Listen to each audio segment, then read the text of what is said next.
truth. Welcome to Drop Me Off in Nashville with Sabastian Roberts and Scott Hooger.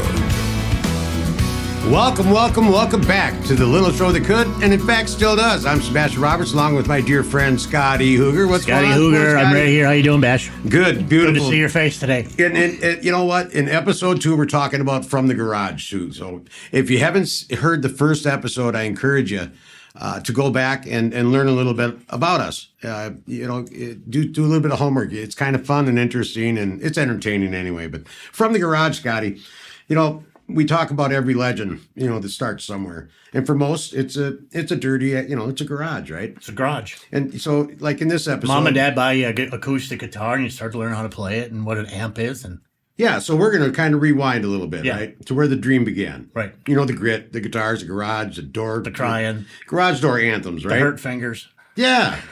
Yeah, right? Failed gigs. And that fire that pushes you to the next level, right? Yeah. So you and I were talking before the show about our time. Hey, hang on a minute. We have a special guest, but I'm not going to tell you. But they're going to be next week. I just got confirmed on my phone. Our special guest is here from Nashville, lives in Oklahoma. But I don't want to tell you about it yet, but I just got confirmed on my phone. I can't wait to tell you who this is next week. Okay, let's go back to the garage. Well, no, yeah, that's really good, Scott, because I like surprises, and as long as we're getting into surprises, Mark over there in the room there, I've got one for you, buddy. How about this? Happy birthday, Scott. What? Come on, Young man, you're not a little dust on the bottle, but we love you a lot. Come on. To the greatest friend on the whole planet to put up with an old Nashville singer like me, a royal pain in the ass. We love you, Scott. Cheers to another year.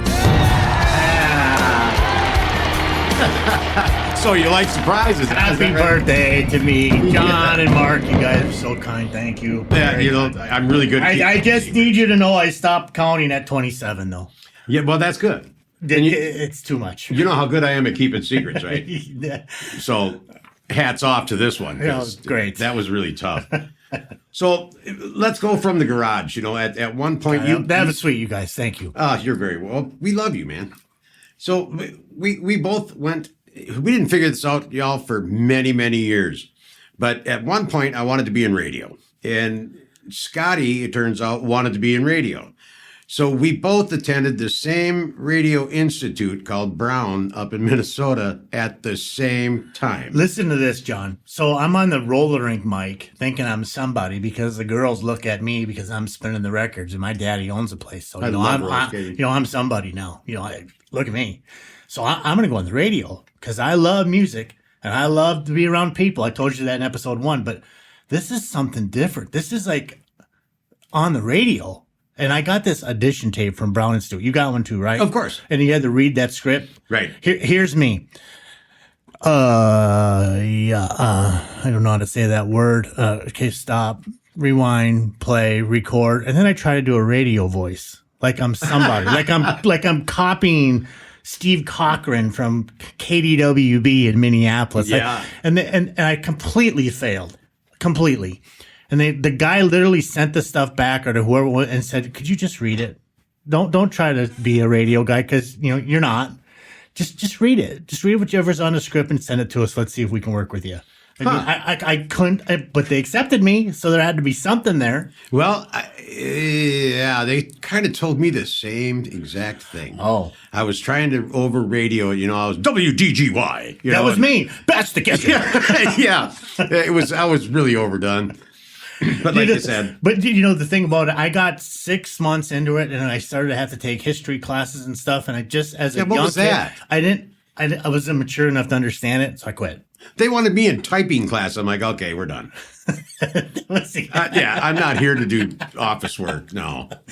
I just wanted to be famous and be on the radio. Can't we just do that? But I got to say, though, there's a lot of incredible, talented people that came out of Brown, and hats off to them because they did a great job for the people who deserve to be there. It just wasn't my fit. No, and it wasn't for me either. But little did I know, I thought I was going to be if in the garage, I thought I was going to be a guitar player. I was positive. Yeah. Because I used to Milli Vanilli it and play air guitar in the garage and listen to Foreigner and sing Jukebox Hero at the top of my lungs, And yeah, but the music had to be higher than your voice that was coming out of the speaker, just so if you did suck, it would drown out. It sounded like you were real good. Yeah, like in the car, in the shower, how great of a singer you are. Turn that mic on. Like, look at these mics. I mean, they'll pick up a teardrop. Yes, they do. It's incredible. So when you get in front of that mic, we're gonna know whether you sing or not.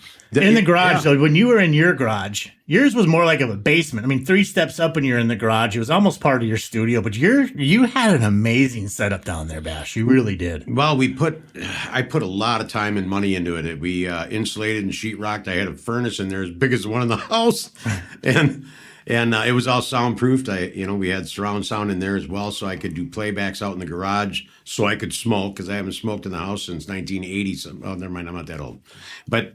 The garage was more of a break area, and the basement was so packed with music gear, there was only really room for the band. So the neighbors would come over and ask us to leave the windows open, and I thought, wow, maybe there's something to this. They're not asking me to shut up. Yeah, like most people do. Stop singing. Stop. Yeah, they're going, we want to hear. Yeah, it was impressive. Like I told you, that Sunday morning when I showed up right at 10 o'clock and I got the introduction to your garage studio, quote unquote. I knew I was in the presence of something that was going to be pretty cool.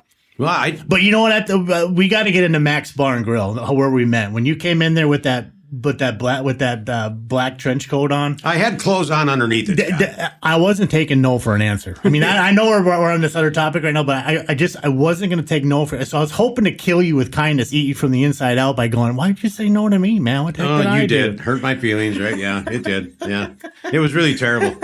I wasn't like, okay, you arrogant prick. It was just like, oh, okay, well, it's me. Nope, and you're right. It was an arrogant prick. I really was a jackass. Nah, but your studio was cool, and how you had it set up was second to none. And like I said, what I kept thinking of is that this is actually a stage. What these guys are doing is not only practicing your music and honing in on your voice and your style and what you're going to sell to the crowd, you're almost doing a stage show in a basement without having a rehearsal space in Nashville with this big, huge stage and lighting system. Right. You had it all set up there, exactly how it was going to go down. It was. What you were going to use with each sound, with each different lighting, the smoke machine, when it would come on, when it wouldn't, the lasers.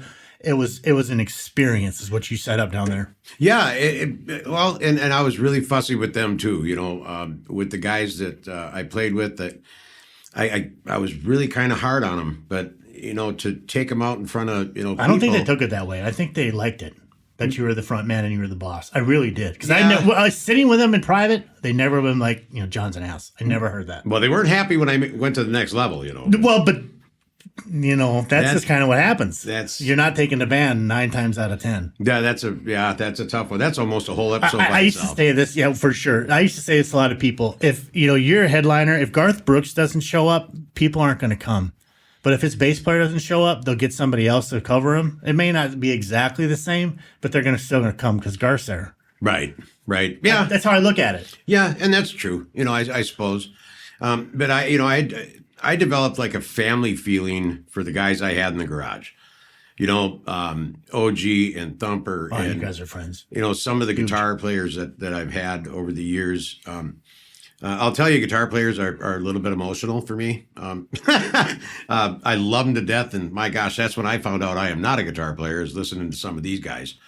I write a lot of music with guitar and piano and things, but beautiful music. When it comes down to cutting and recording, we'll talk about in another episode. But I found out real quick that that's not who I am. Right. That my wheelhouse is with a microphone. You are the entertainer. I love that part. But you could play an instrument, but you didn't need to. You could do it by keeping people's attention. And I was the only guitar player we had for quite a while. How do you teach that? That it thing. You can't teach it. You either have it or you can't fake it. You can't teach that. And I've worked with some really, you've brought a couple of singers to me and said, God, you just work with him or her and try to get them to get out there and capture somebody's attention. And I'm like, Scotty, you can't teach that. Yeah. You either have that fire to get out there and want to make people, I hate to say, I don't know how to say that. Say it. Fuck, fight, and dance. That's it. You got to be able to do it. We'll have to beat that. But yeah. if you can't make love to it, fight to it, or dance to it, I don't want to do it. Right. And I know I love to see people, the reaction. As soon as I see one person loving it, I'm on fire. Right. A switch turns on in me. It's almost like it's like a challenge. I learned this. Everybody's probably seen The Coal Miner's Daughter with Loretta Lynn movie. If not, I certainly movie. have. Mooney was so smart in that movie, Loretta's husband. When he got her up to sing the first time, the first thing he did is he walked around the bar and see who stopped talking, stopped drinking and smoking, turn around and watch his wife sing. And the whole bar did it. And I learned from that, and I applied that to everybody I've ever managed. Are people paying attention to you, or they don't care? Because if they do care, they're going to turn around and see who the heck is opening their mouth right now. Yeah, right. And that, well, we talk about that, instant creative spark, right? Creative spark. And you and I had that. There was something there. And I'll tell you all right now, Scotty and I are from two completely, listen, man, completely different worlds, okay? When they say two sides of the tracks, I'm telling you, these are several tracks apart. Yeah. Scotty's never had a cigarette in his mouth. I've been to rehab. Yeah. So if that makes God's sense. never done anything in the music business part, and I've never been an artist part, but we both, I don't know how it works so well, but it does. It does. There's some kind of chemistry there that I don't know how to explain, but you'll know when you find it. And, when we talk about where do we go from here, we're going to dive into that because music investors, producers, finding it's not any producer, the right producer. And don't go halfway. Don't go halfway. You're either in or you're out. You don't settle. Yeah, if you're playing around, go back to the house. Or go find somebody to cut some little CD for you and just go back to Ohio and sell it at the local bar. You'll have a great career. There you go. And if it's sad, but it's true. You're from the garage standpoint, it's going to be. Do you feel it? Do you feel it? Is it something that's really buried deep inside you that says, this isn't where I belong. I need to be, elsewhere. Right. When you're selling that song in the garage, are your songs that you have, do they sound just as good as the guy that you just karaoke'd or covering? It's great to be able to sing Foreigner and copy his lyrics. Right. But can you sell your song that same way with that same energy where people go, holy moly, that is good. Well, and that's what sells. And in the episode, how do I know? How do I know? We're going to talk about that. We're going to dig deep into that. It's going to be fun. The garage is something else because that's where honestly you're going to learn. It's more than just picking up a guitar and playing. You got to live it. You got to love it. You got to learn it. You got to live it. It's got to be a part of you. Don't ever go into this business because of the money, because the money will come when it's supposed to. And if it doesn't come, there's a reason why, and that's okay. Yeah. Do you see what I'm saying about that? It's okay because you found that there's just something that's not working for you, that's not clicking. It's okay. Go back to your hometown. You have a super good career because you've learned so much. Yeah. Well, geez. I wish I could write a book about it, honestly, but this podcast is going to be the ticket to teach people exactly that. And when we come back after the short break, we're going to talk about the pilgrimage and what it took to go down to Nashville all those times and things. So we'll be right back in just a second. Thanks for hanging with us. Hey, Siri, bring me a sandwich. I can't. I am not a human, you moron. Oh, well then what's the best podcast she can play me? Now playing Drop Me Off in Nashville.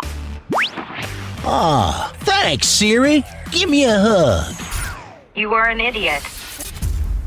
3. Your guitar isn't just an instrument, it's your voice, your soul, your weapon.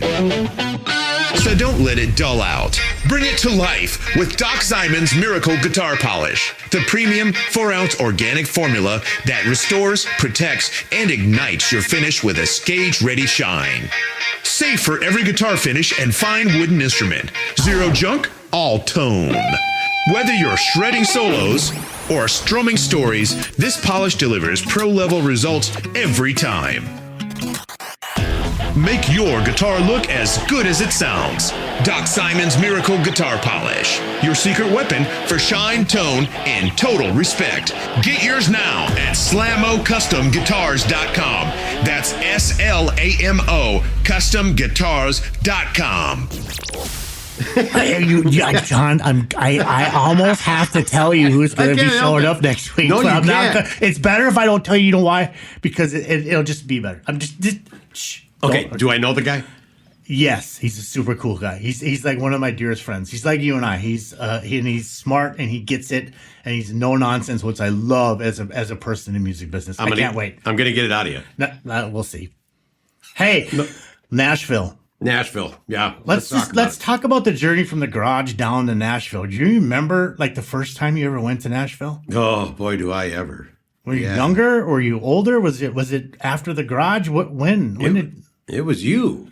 It was because of me. Yeah. When I went down to work with Tommy Two-Tone and yourself, and we cut the record. It Is What It Is at Omni in Nashville. Yeah. Can you believe the character of that city the first time you pulled up? I mean, there wasn't any of all these artist bars. It was the stage, Tootsie's, Legends Corner, Rippy's, The Wheel. Those bars with all this character where people just gravitated to it. You couldn't wait to get in there and be a part of it because there was this kid up on stage named Scott Collier, John Stone, holding people in the palm of their hand from all around the world. I mean, just holding people in the palm of their hands. And I couldn't wait to get in there, be a part of that, just to watch these guys perform. They were a lot of fun. And I had just bought the Kia. I had I had a Kia Sportage, and I love that thing. People pick on that little Kia, and everybody has a Jeep. So I love my little Kia, and I put, honest to God, I used that car exclusively for driving to Nashville, and I put 186,000 miles on that truck. Yeah. Just going back and forth to Nashville. I'll never forget that time I called you. We had this song, you guys, for Dale Earnhardt Jr. called 88. It's killer. I love it. And it was just powerful. And we had 4 different singers in the studio trying to cut this thing. We just couldn't get it right. And I called Sebastian. I said, will you please come down? He's like, Scotty, it's an ice storm. It was too. How much? Don't worry about it. I'll be there tomorrow. I'm like, no. We can reschedule. He goes, do not reschedule. I'll be there tomorrow. And drove in an ice storm just to get down to the recording studio to sing it. It took an entire day to drive 12 hours. It was this ice storm, went from the entire state of Minnesota all the way through Wisconsin, all the way down through Illinois. Right where you got to go. And the ice was in Kentucky. Right where you got to go. Everywhere I had to go. Right. And so it was a really slow drive. The power was out. Trees were down.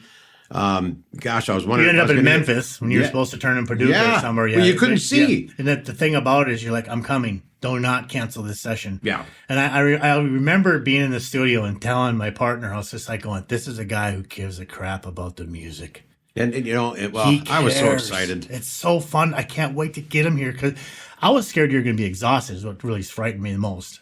Well, I was exhausted. I mean, how is he going to sing? I mean, you're tense, you're holding a steering wheel, but the only thing you cared about is getting to the recording studio in Nashville, Tennessee. I think that's where I developed carpal tunnel. Was driving down there. It was because you were holding on. That was a white knuckle drive, man. And that's not the first. It's not the only one I made down there. When these things happen, you go. You have to go, and it shows you care. I stayed with the garage. I stayed with my guys there. They understood. Hey, I got to go. I'm going to go cut a track. So remember that phone call when you called me and you said, "What about my guys?" I said, "What guys? Yeah, we're going to get you new guys." See that happens, y'all. So. Many people have kids and jobs and lives and, mortgages and things. And it's not that easy just to say, hey, I can jump in a car anytime you want and drive down to Nashville. I was in a very fortunate position at that time where my wife at the time took care of the kids and she was an at-home mom. So for me to take off was in the wheelhouse. And, right. But still, you had to have that conversation. Baby, I'm leaving tonight. I mean, I'm in the studio tomorrow. I have to go. And it was very tough without an investor. It was tough. It's tough without an investor. You got to have somebody help you. Well, and we stayed, I stayed with you a couple times down there. And I stayed in that KOA. Remember, it looked like a small, well, 12 by 12 cabin, maybe like a tiny house. No heat, no air conditioning, no running water. Nope, but it was $40 a night and a fire pit outside. Yeah. You know what I cared about? I was in Nashville. Yeah, that's all I cared about. Yep. This KOA was like my heaven. Yep. And if I couldn't afford the $40 to stay there, I slept in my truck just so I could be. I remember that. But it was the music. I remember talking to you from the truck. Yeah. I went and bought that with a little antenna, those little tiny TVs or black and white where you turn a little knob on the side and try to get the right station to come in and had an antenna sticking out. Oh, and God, I put that in my that. truck. I built a bed in my truck so I could sleep in it.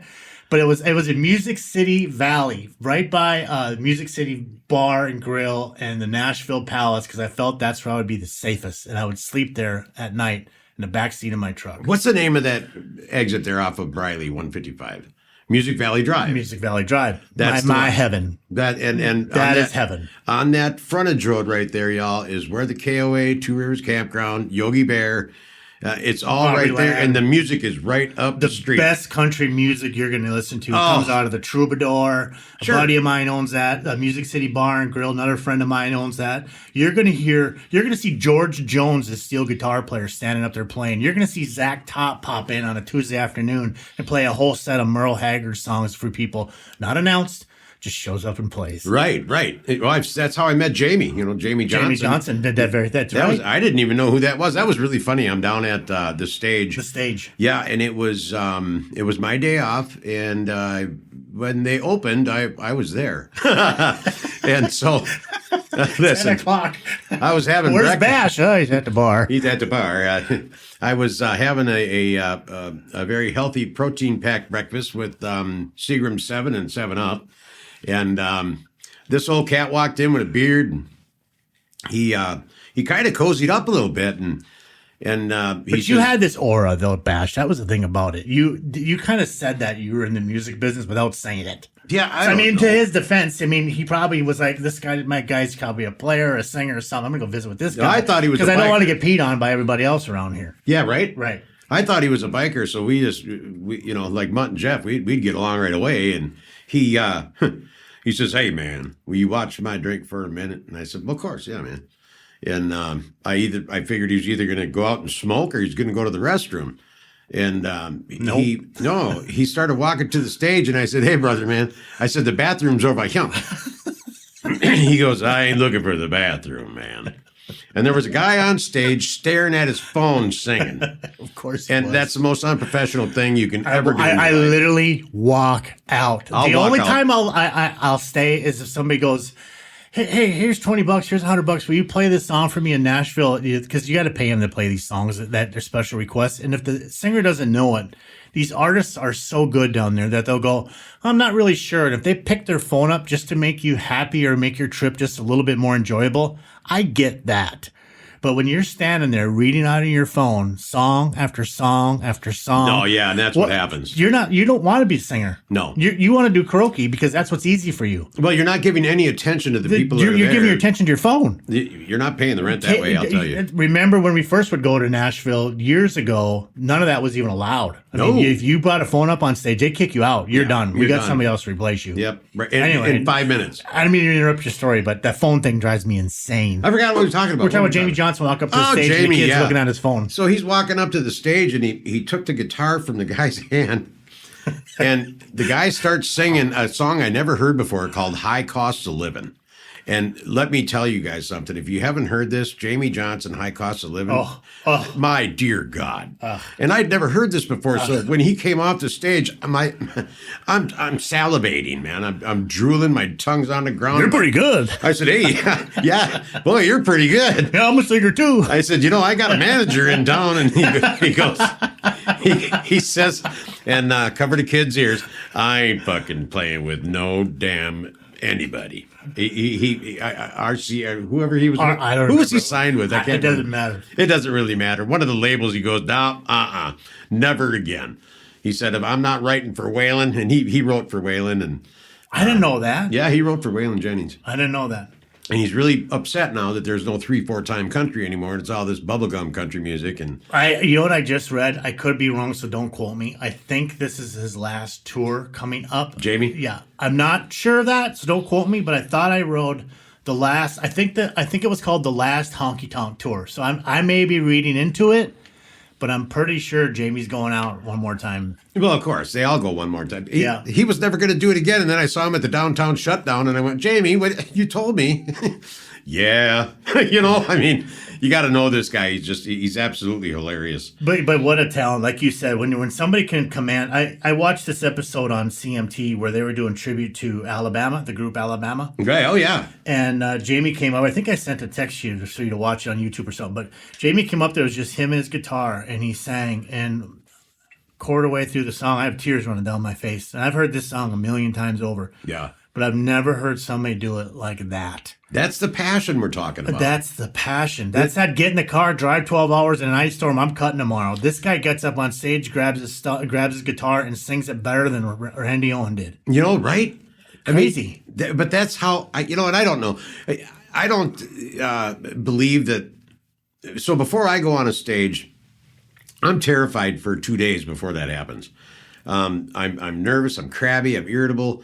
I don't know why that is. And until I'm until I'm on the stage and I see a first reaction, then there's some kind of switch that happens.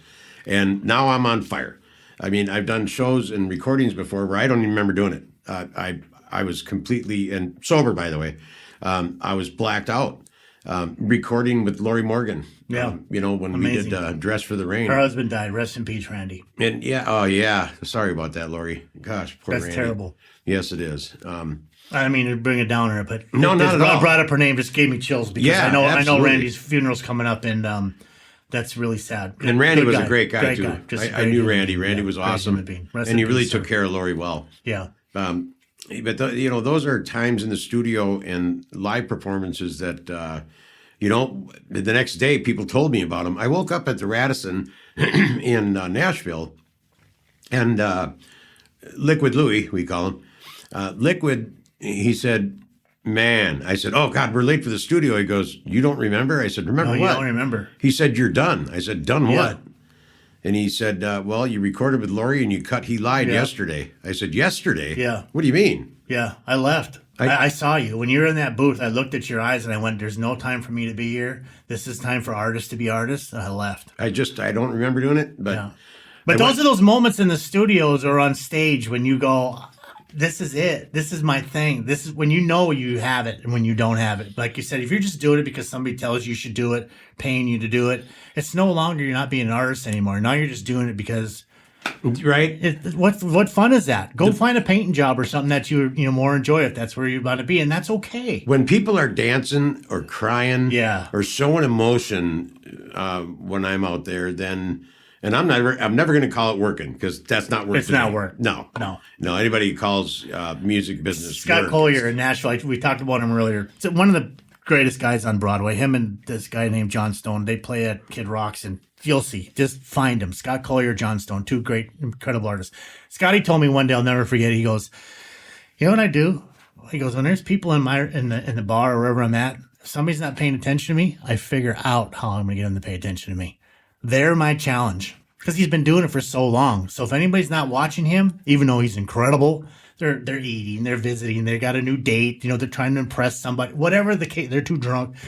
He'll do something, he'll say something, he'll do just to get them to turn around and look at him. And then he'll go on to the next one. I think it's such a talent. I love stuff like that. That's when you're up there just going, this is about we're all having a good time today. And John, that's what you would capture on stage. Every time you went on there, you'd make people feel like they're special, like they're supposed to be there, like you're going to give them a memory before they go home that night. They want more.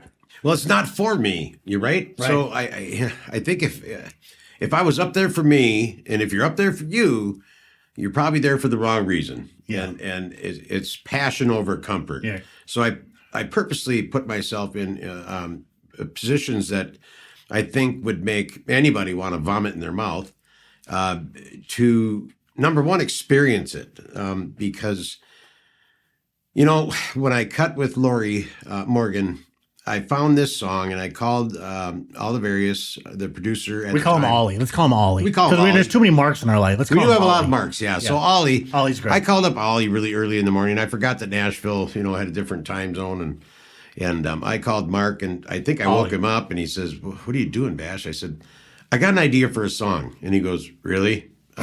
I said, "Did I wake you, man?" He goes, "Yeah."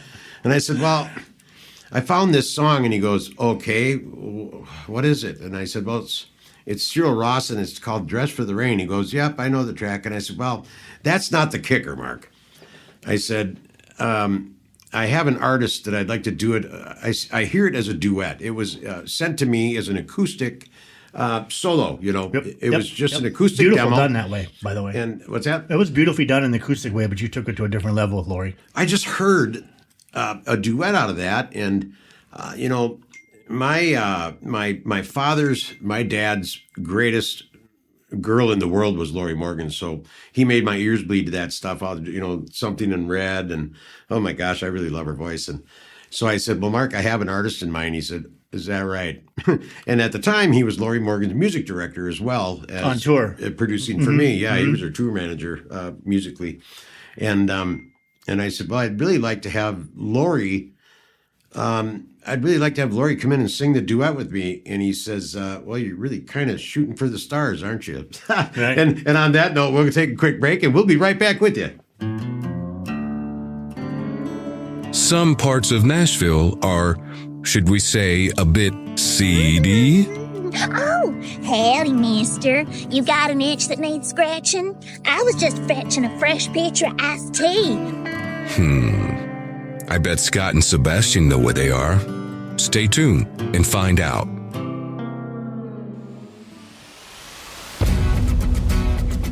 Are you a TV producer or camera crew ready to capture the heart and hustle of Music City? Then we got your next hit TV reality show. Introducing Drop Me Off in Nashville, the reality series where country dreamers chase stardom, heartbreak meets dead ends, and every neon sign has its own story. We're calling all Nashville filmmakers, videographers, and crews to help bring this story to life. From Ryman Alley to Broadway nights, this is where the fans meet the future stars. Think Southern Charms meets ABC's Nashville. But real, raw, emotional. A self-contained docu-series. Want to get behind the camera and shoot the next breakout series?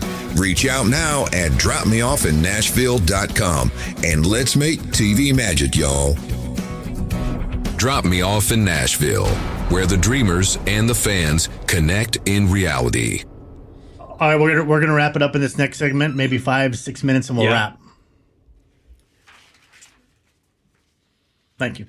Okay, so we're back. Obviously, we when we go to break, we end up talking, and then we forget where we were at. Yeah, sorry about that. So if we were in a sentence about something else, y'all just bear with us a second. We're talking about Lori and Mark Oliverius had said, "Oh God, you're really shooting for the stars, aren't you?" And I said, "Well, you know what? If I don't ask," Gene Simmons always said, "If you never ask, the answer is always going to be no." You know what else I heard? I referenced literal. There's like heroes in my life that I studied. Loretta, Charlie Pride, not you. God, no, Loretti. I thought you said you. I'm like, oh, I'm just kidding. Wow, I'm just kidding. I got feelings, Just kidding. Loretta Lynn, Charlie Pride, Garth Brooks. All those three. They all had their own path and they did it their own way.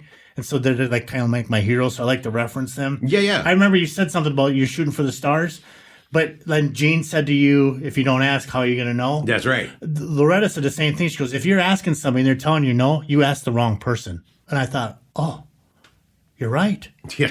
You're asking the wrong person. They're not allowed. That person who said no can't make the decision. You asked the wrong person. That's right. What great advice. It's so simple, but think about it. And if you don't ask, how do you know? It was life-changing. It was life-changing. Scotty, it was a changing in my life right there. It was amazing. I had told my now ex what I did, and she said, "Oh, dear God." And I said, well, yeah, I did ask, and I'm pacing the floor all flipping day, Scott. I was wearing a hole in the marble floor, and literally, I think I put probably 20 miles. Oh, you're talking about a country music legend. I mean, she's incredible. Well, I never thought she'd ever do it, but when she said yes, I'm nobody, so why would she, right? Right.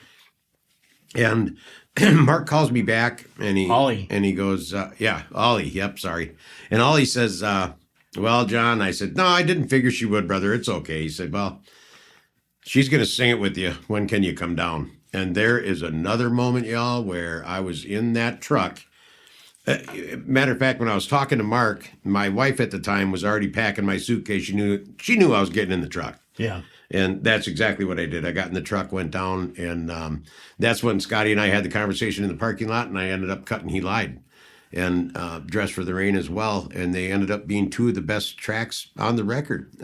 It was just incredible. See, so again, like we were talking earlier, these are just stories that we lived. Each one of you artists out there, when you go to Nashville, you're going to have your path. You're going to make your journey. You could do it by getting signed at some local Holiday Inn songwriters night. You could have some guy that you pay him $5,000 and he's going to walk you into every producer or record executive in Nashville and get you a deal that way. There's many ways that things can happen, but the things that you got to do is you got to do it.